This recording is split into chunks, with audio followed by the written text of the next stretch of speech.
So what we have to do is match culture with what we're trying to grow. And so that's why I always say, yeah, dad, mom, you can't change the books and the movies and the architecture and the art and the fashion and the stuff that comes through screens in the world.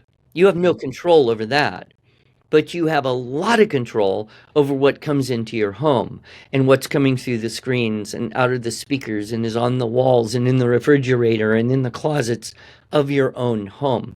So are those things going to grow what you're trying to grow, which I would argue in this case is the code and the creed of faith.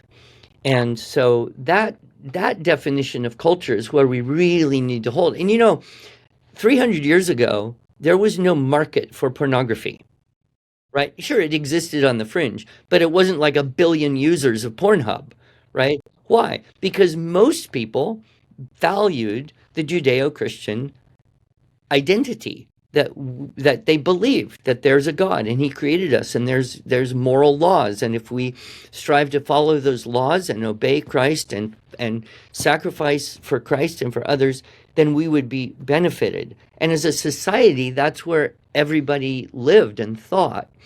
So there's no market for bad books. There's no market for ugly, violent music. There was no market for immodest clothing, because nobody wanted it.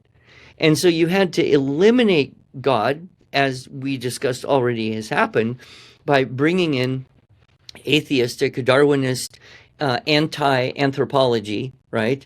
And I loved your use of that, the anthropology, the study of what is man.